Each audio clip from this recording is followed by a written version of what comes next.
Hello everyone, I Neha Patil welcome you all to my channel Data Structure Concepts. Here you will learn all the basic concepts of data structures. For more information, visit my channel and don't forget to subscribe it to get updates of latest videos. Today we are going to see the topic problem solving with computers. So before starting with any data structure, first we should know what is meant by problem, what are the different problem solving steps are there, and what are the different problem solving concepts with the computers. So that we are going to see in the today's lecture. So firstly, what is meant by a problem? In day-to-day life also we are facing too many problems. Whatever the difficulties we are facing, that also again we are calling like a problem. So here are some definitions I have specified here related with the problem. The first one is like a state of difficulty that needs to be resolved. So as I told you, whenever we are facing any difficulty, that also we can say like a problem. Problems exist where goals need to be attained and there is uncertainty about solution. That means whenever we want to achieve any goal, at that time also we are facing problems. A problem is an opportunity for improvement. We can take a problem as an opportunity for improvement also. And problem is the difference between your current state and your goal state. So these are nothing but what the some definitions related with the problem, or these are the situations where the problems are going to arise. Now in day-to-day life we are facing the problems like this way. Should I wear the casual or formal? Should I watch the TV or go out for the cinema? What career should I choose? What course? What shoes? So for all these problems, what we need here, we need a decision as a solution to the problem. So people makes decisions every day for every problem. So that we are going to see. Now what happens when bad decisions are made? Only there is the wastage of time and the resources whenever we are taking the bad decisions. So what we have to remember here, that whatever be the problems we are going to solve, for that problems, the good decision or the solution we have to choose there. So how to choose that now we will see. So here this is the very important concept, the 6 steps for problem solving. Whenever we are going to solve any problem, we have to divide that problem, or for that problem we have to go in this sequence so that we will get a particular solution. So these 6 steps in this sequence again we have to always remember. The first step here is the identify the problem.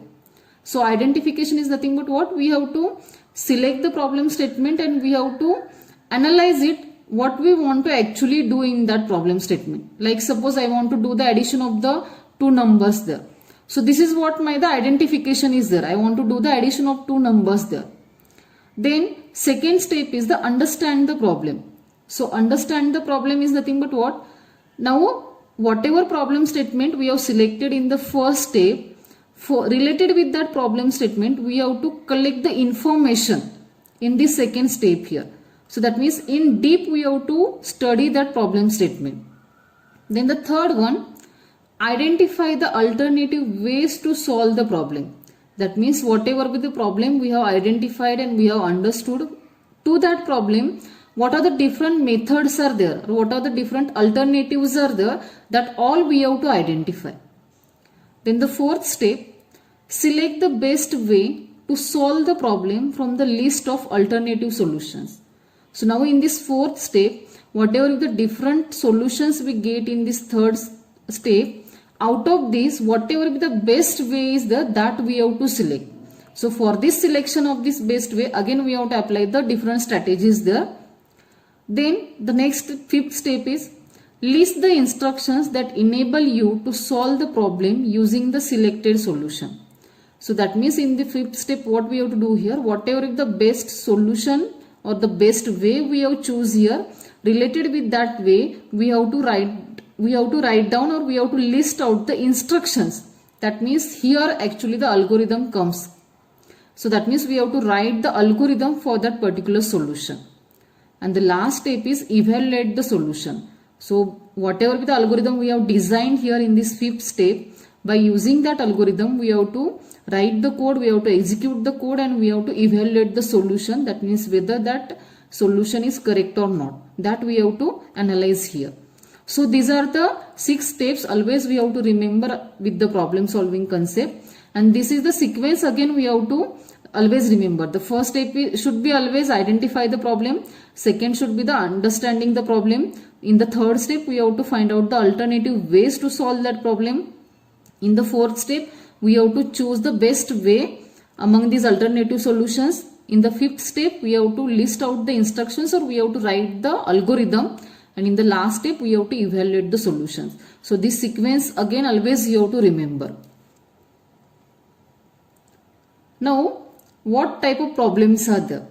So here we have divided the problems into 2 types here. The first one is the algorithmic solution and the second one is the heuristic solution.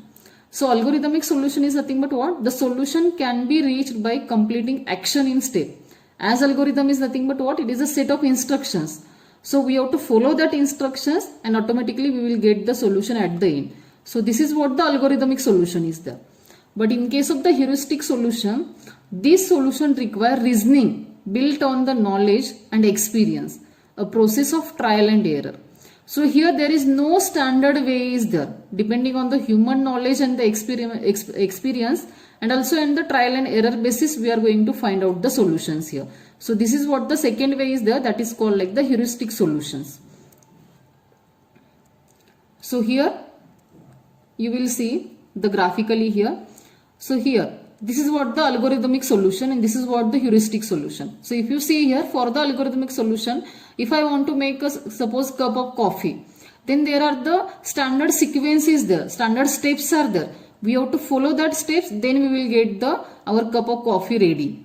Same for to find the largest of the 3 numbers. If I want to find out the largest number among the 3 numbers there, then again there is the standard steps are there. So we have to follow that steps and then we will get the solution there. And again the sequence is again the important here. That's why this is called like the algorithmic solution. And if you see here in the second case here, this is what the playing the chess. So for playing chess there is no standard technique is there. But depending on the knowledge and the experience, we are going to play the game here. So this type of solutions are called like the heuristic solutions. Now we'll see some basic concepts related with problem solving. The first one is these are the actually some terms which we are frequently using whenever we are solving any problem with the computer. The first one is the program. Program is nothing but what? It is a set of instructions that make up the solution to a problem. So always we have to remember that program is nothing but what? It is a set of instructions. Then result is nothing but the outcome of the running program. Testings are the outcomes what you expected are correct or not, that we are going to test. And in documentation actually there are the 2 types are there. Manual documentation and the internal documentation is there. In manual documentation, instructions telling users how to use the program. So that means it's like the lab manual, that is the manual documentation. And in case of the internal documentation, whatever with the comments we are going to insert in that program, that acts actually as a internal documentation. Then computers are built to deal with algorithmic solutions. So normally whenever we are going to write any program, then at that time we are going to follow the algorithmic solution.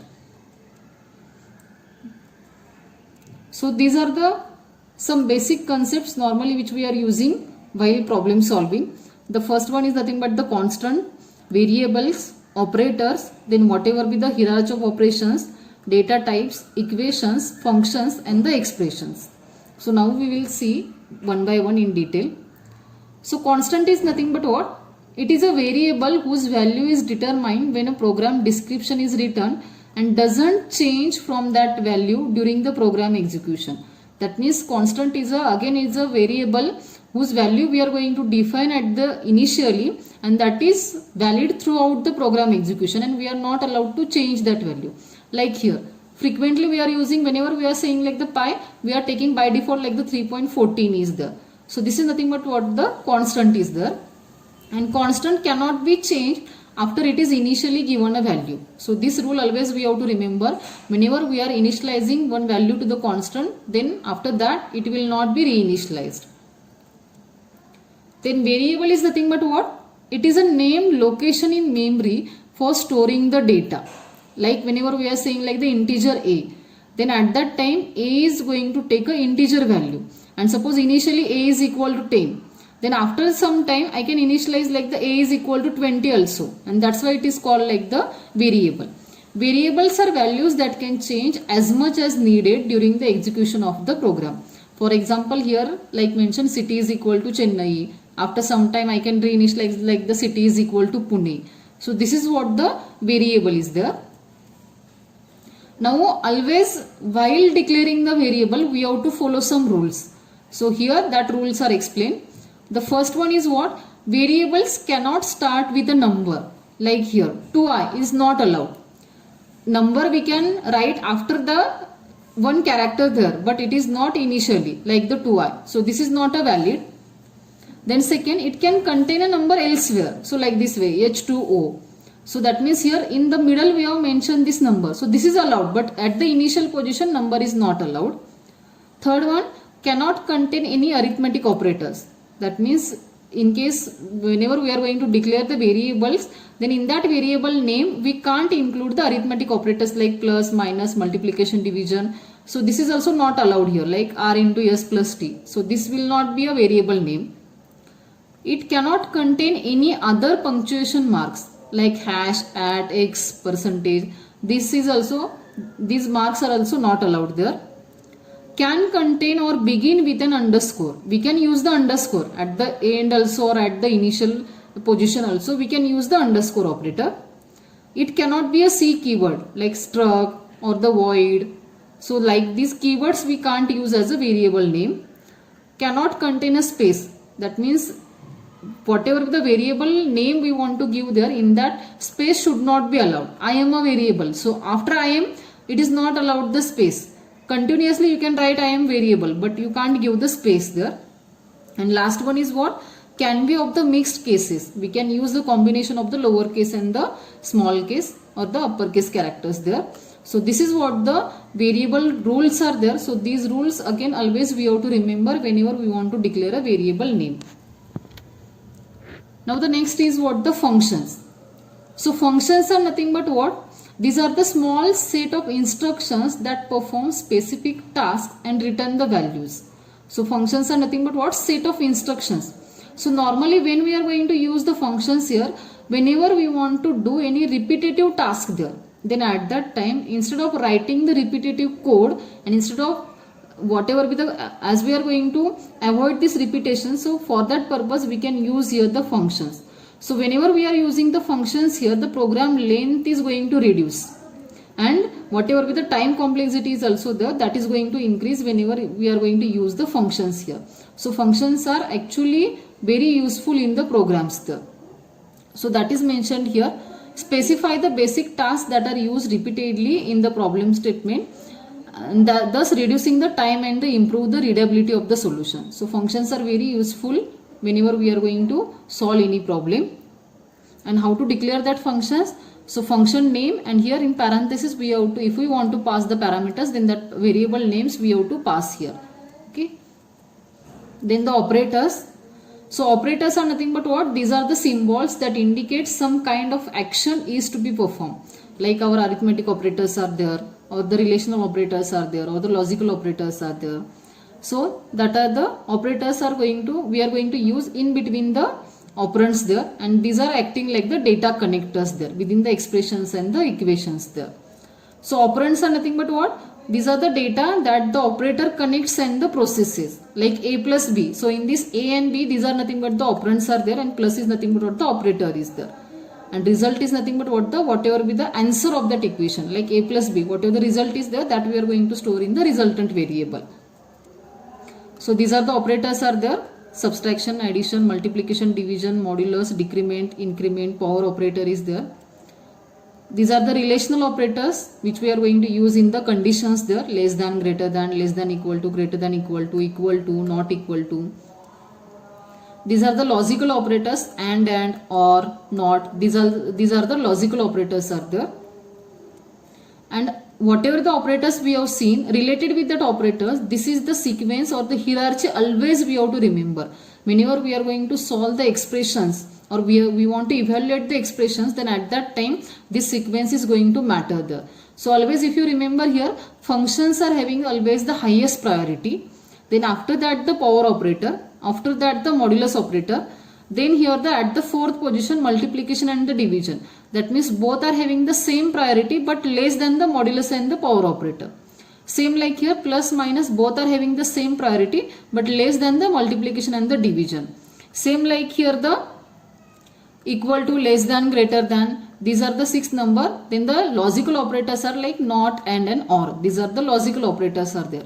Again in the logical operators, not is having the highest priority and or is having the lower priority. And expression is nothing but what? It is a code segment that can be evaluated to product a single value. So that means like here if you see a plus b, this is what the expression is there. And whenever I am going to write like the c is equal to a plus b, then this is going to become the equation. So this difference again always you have to remember what is meant by the expression and what is meant by the equation. Equation always we are going to right side, we are going to evaluate and we are going to store the result in the left side in case of the equation.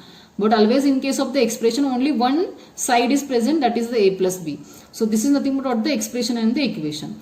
So this all basic concepts we have to remember whenever we are going to solve the problem with the computer there. So I hope you have understood these basic concepts. In this lecture what we have seen here, only we have seen the what is meant by problem, what are the different problem solving steps and what are the different problem solving basic concepts are there. That only we have seen here in this today's lecture. So all these concepts again you have to remember, these concepts we are going to use in the while solving the actual problem there. So hope you have understood this lecture. Thank you for watching this video.